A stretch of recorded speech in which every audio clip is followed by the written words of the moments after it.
Welcome back to the Tidarium Hangar. This is Mike, and I'm coming at you with a weekly news review for November 15th, 2020. 2020. A lot of great things going on this week, a lot of back and forth and undecided stuff, but we're going to talk about all this coming up.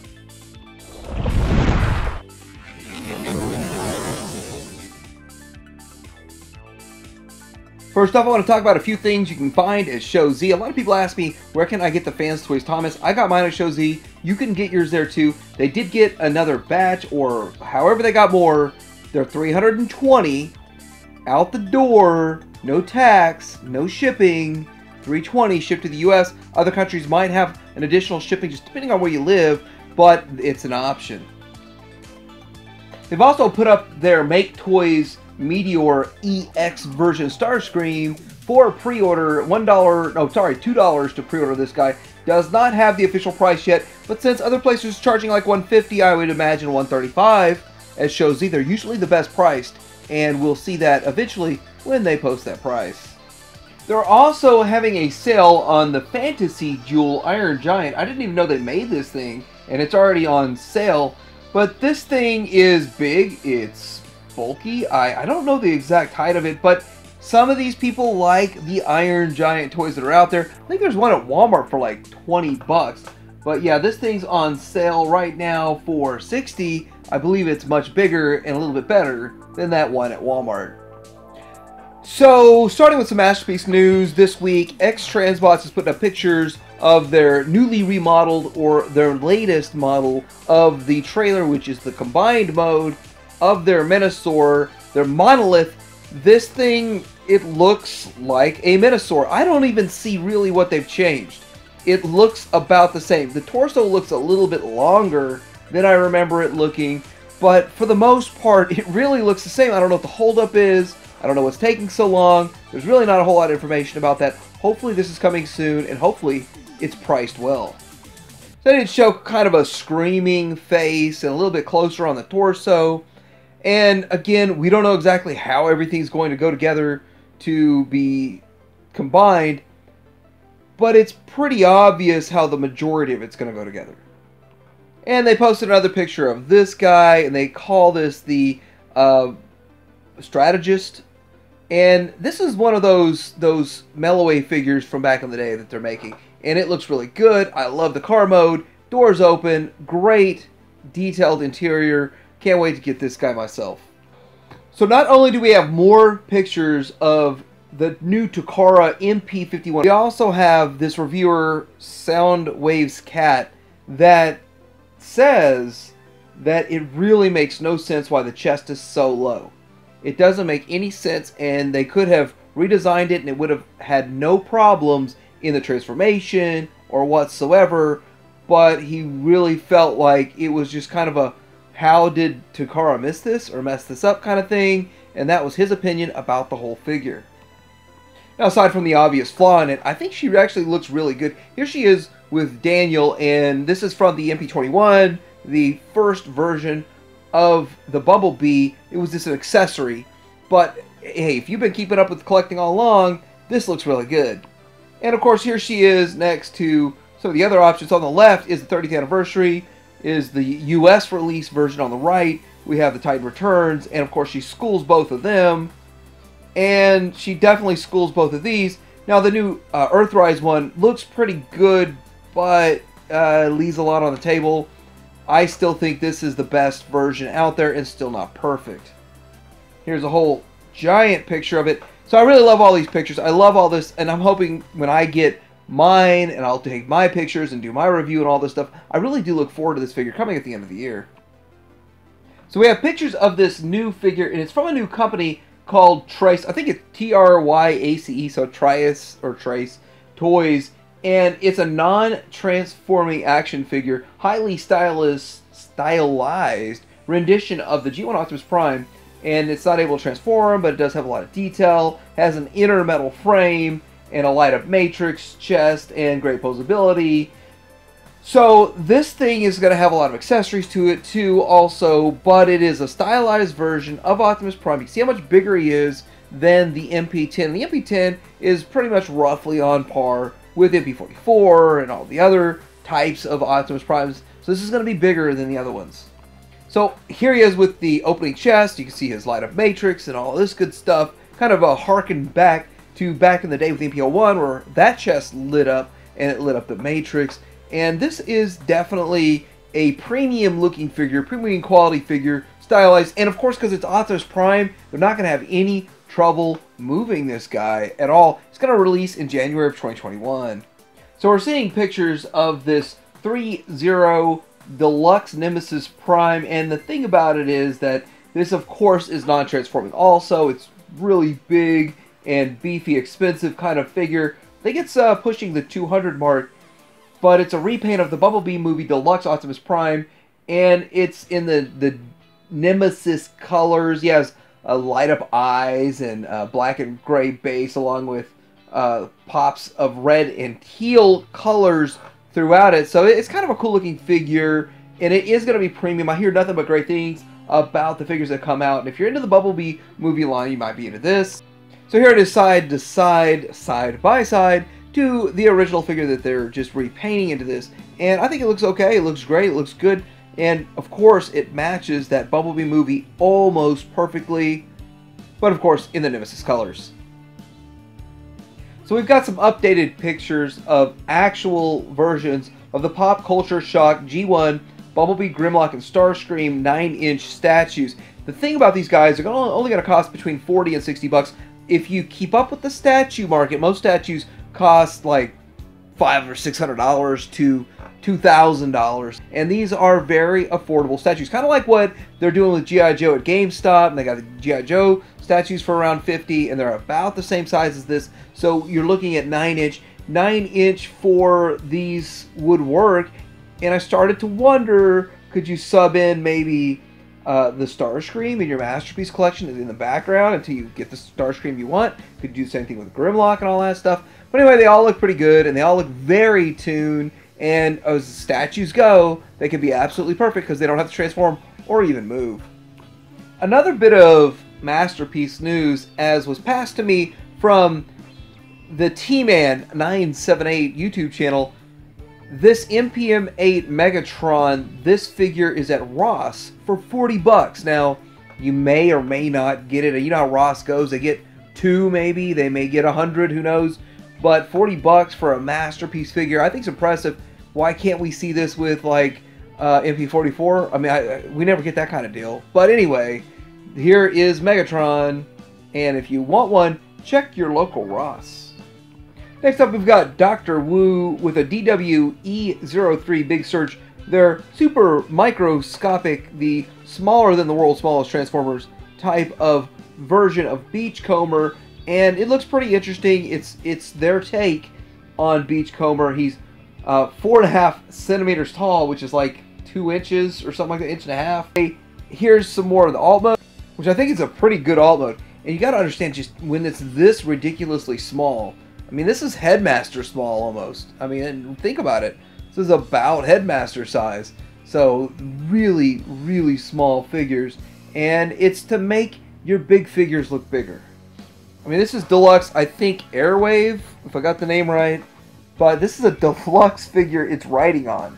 That's how small this thing is. This is, in my opinion, and I may be wrong, but I think this is even smaller than their 2 for $10 micro figures. So it's a pretty small figure.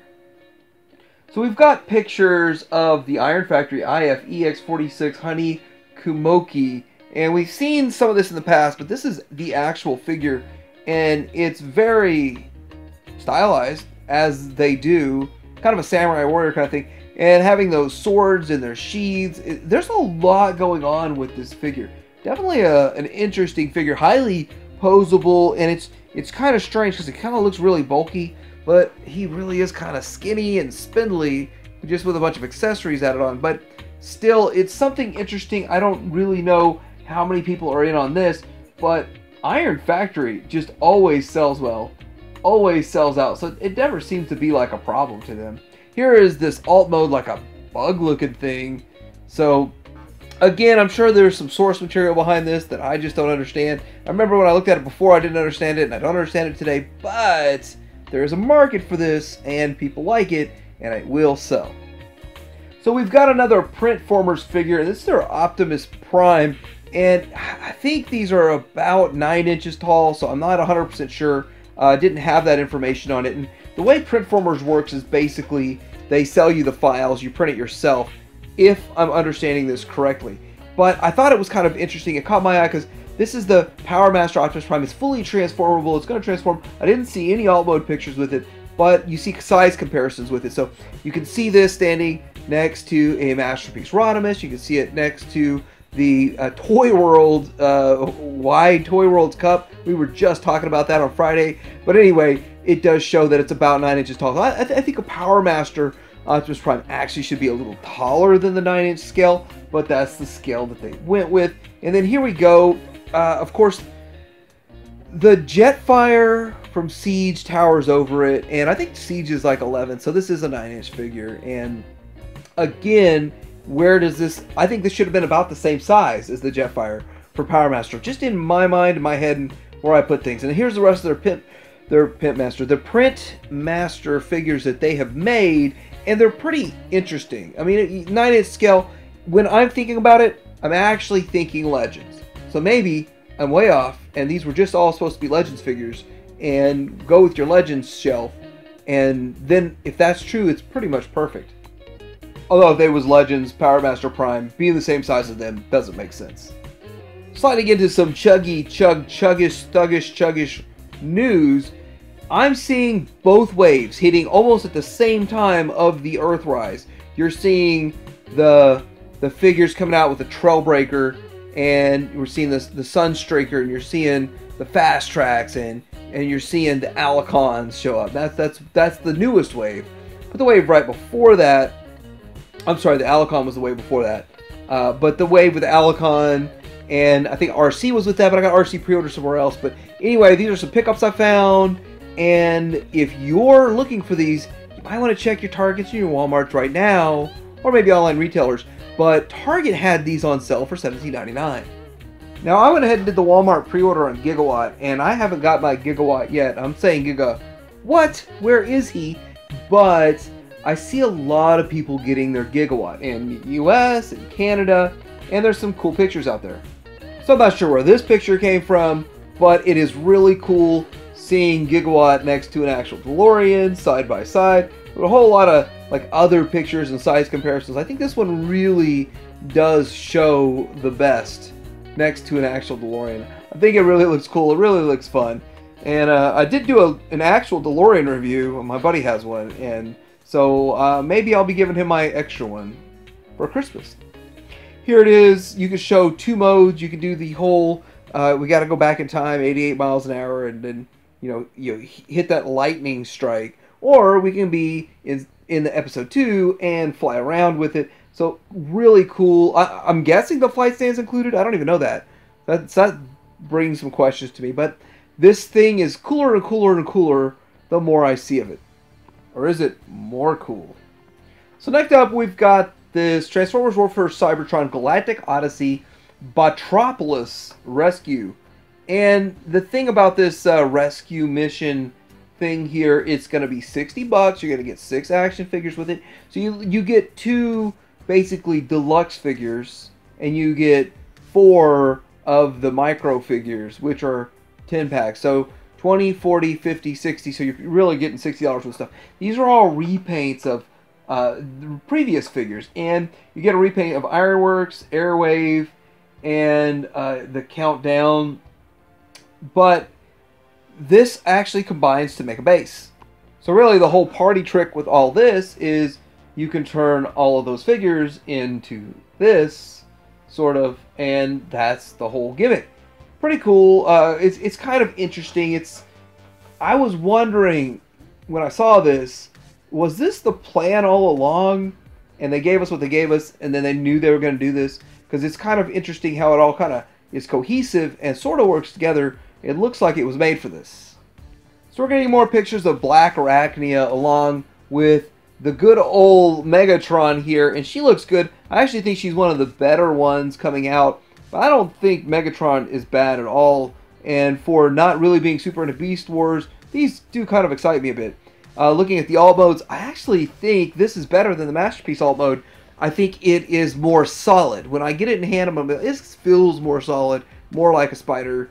And then of course, with the whole Megatron, I've already talked about that and what my feelings on that. But our good friend Tuntun happens to have the new Megatron, of course, and next to an MP Megatron, I think MP still owns it.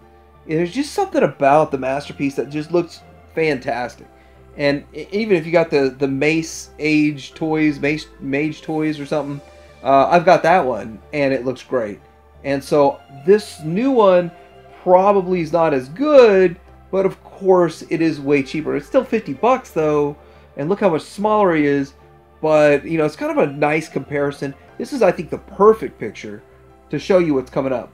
And the next perfect picture is right here. So there's the Dino modes, and I'm actually surprised. I really thought that the new Kingdom Dino mode was even cleaner than the Masterpiece. But looking at this, I mean, they kind of have some spots that are cleaner, and the other one has one spot that's cleaner, and then this one has one that's not as clean. So it's interesting. I guarantee you, though, the Kingdom transformation will be far simpler than what we got with the Masterpiece.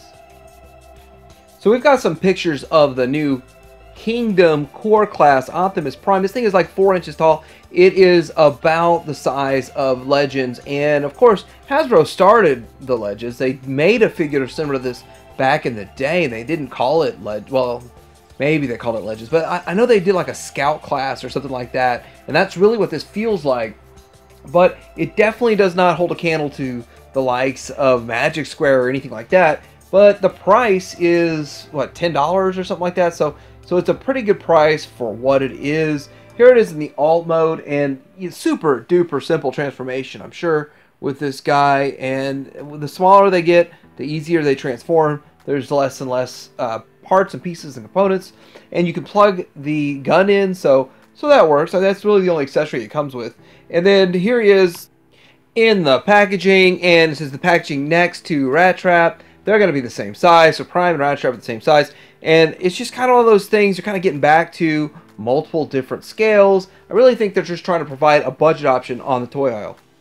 So we got more pictures of the Studio Series version of Grimlock. Now, this thing is right next to that Power of the Primes one, the Combiner one, and I really think this is a great picture that everybody's been wanting to see, is the big difference between these two.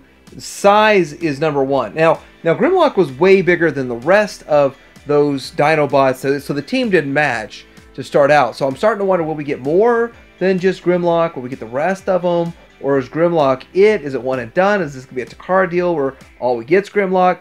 But anyway, it still looks good. There's a lot of questions to be answered here. But, you know, instead of gold, we're seeing kind of a yellow, but it's kind of a metallic yellow. So it's not quite gold. So there's a couple of things to question on this thing. But overall, it looks really, really good. It's kind of what we should have gotten in the first place. But it is going to be 50 bucks. Here's yet again another picture of everything's coming with the Studio Series and kind of what we already have mixed with what's coming and how you could dial this out. And of course, Friday, I talked about this with Masterpiece. Now we're seeing all of this going on with the regular mainline. But it does look so much fun. It looks really good. Great things coming. And of course, that Dino mode looks really good. You really have to have a good Dino mode with the Dinobots because they actually spent more time in their Dino mode in the show than their bot mode. Even though I'll probably display all mine in bot mode, the Dino mode is definitely an important part of this figure. I mean, even more important than, say, an all mode for a car, because I think it's a 50-50 split between who displays them in Dino and who displays them in bot mode. So we got a company called Killer Body that is making a Optimus Prime helmet. This Optimus Prime helmet is from the Bumblebee movie, and it features a movable face mask, so it can move when you talk, I guess. Voice clips, sound effects, LED eyes, Bluetooth speakers, and it's very impressive. The thing about this thing is that it looks good, but I don't know if we've ever even gotten a G1 version of a helmet. I know we got the one from the movie, in the 2007 movie. We get this one. We got a couple other iterations. But would it be cool if we got this one and maybe we got one that was more G1 inspired? I still think it's really cool. I think it's pretty awesome. And this seems like a premium product for about $230. So we do have more pictures of a couple of different Studio Series figures coming from the actual Bumblebee movie. So we've got the Cybertronian Bumblebee. We have this figure called Dino. And then another picture, of course, of the Starscream. We saw Starscream last week. And I want to talk real quick about Starscream. These other figures look cool and they are what they are. But somebody pointed out to me that this is not the Blitzwing mold recolored. And I actually went back and looked a lot closer, and they're right. This is a different mold. So, so kudos to Hasbro for making a different mold for the Starscream and not just reusing the Blitzwing mold. So we're getting Ectotron re-released as a GameStop exclusive here, and it's going to be $40. It's one of those things that they're pulling it back out, and they're trying to say it's coinciding with the new movie, and it's supposed to be part of this Afterlife movie. I don't see what was changed. Now, I don't have the first version, so if I had the first version that was been messing with it, I could be, oh, I could see this part here is different, that part there is different. So, but they didn't spell it out for us, all the differences. Maybe they did, and I missed it. But it's still cool. We're getting it reissued. But this brings me back to all the people losing their mind about Gigawatt. And, oh, I'm never going to get a Gigawatt. This thing here gets pushed out on like 5 different runs, so they're going to do the same thing with Gigawatt. Now, sliding into some Star Wars news here. Now, my fuzzy picture at GameStop, I took like 3 pictures. I couldn't get one of them to focus for whatever reason at the angle I was going. Maybe I was zoomed in. It's up on a high shelf. But anyway, there is this X-Wing, and it's $89 at GameStop, and it actually looked like it was in really good shape. See, one of the problems with ordering this online, even if you get it for the $100 that they're saying it's going to cost, once you get it and it's been beat up, it kind of feels like a waste of money. And of course, the Count Dooku lightsaber, now that's another whole story on how they're charging now $220 for a $150 lightsaber. But that's all kind of stuff that GameStop's getting into because they're actually getting away from used games. So we've seen some Black Series reveals which are pretty interesting, and I'm already kind of teetering on a jumping off the Black Series bandwagon, but this is the kind of stuff that brings me back in. The oddball kind of characters and this Asajj Ventress here looks really good, and I like the look of her, but I like the fact she's an all-new mold, all-new figure, and we're not just getting reissues. I mean, I got so sick of reissues, I want to see more stuff like this. She does look great. Dual-wielding lightsaber. I mean, I have her actual VFX lightsaber of her, and this looks great. The hilts, everything looks awesome on her. I mean, I don't really know if the colors were just right for her or not, but that head sculpt, that face, she looks mean. So we got a couple of Black Series Bad Batch members here. Here's the thing about these guys. I knew they were going to make them. It's just like, how long till they make them? Like, when are they finally going to get these Bad Batch figures out? And here they are. And I think they look great. I think they look good. We know we're going to get the rest of them. I mean, there's like rumors. Oh, here's rumor for this. Here's rumor for that. You don't have to worry about rumors. You know Hasbro's going to dial out the whole Bad Batch squad, or else they would not have put it in the Clone Wars Season 7. So we also got a reveal of the Remnant Stormtrooper for the Black Series, which we all knew was coming, and we already got the Remnant Stormtrooper in the Vintage Collection. Here it is here. This is the updated mold, I believe, of the Stormtrooper. Now, I haven't opened one. I actually haven't even bought the new mold yet for me, because, I mean, I've got, like, what, 20 Stormtroopers before. I don't need new Stormtroopers. But anyway, I still think it looks pretty cool, and I think that any type of figure that's a troop builder, we need a lot of, because I know I have quite a few from back in the day, and a lot of collectors today want to build their troops up too. So there we go. So we've got pictures of upcoming figures for the Black Series, the Grief Karga. Now, of course, these have been rumored for a bit, but to see it in real life, it's like, wow, that looks interesting. I don't know if the head sculpt is actually exactly right. I don't know if the photo real technology worked for this figure or not, but I think that the rest of them looks okay. I think the head sculpt is just way off. But, again, like, what do you think? Here we are with Quill. Of course, Mandalorian. We're going to get Mandalorian everything. Mandalorian is going to dominate the toy aisles from now till probably the next 4 years. I know they're signed on for 4 seasons total, so there's 2 more seasons after the season we're in now. Anyway, here's Quill, and for a dead character, I mean, it's one of those things.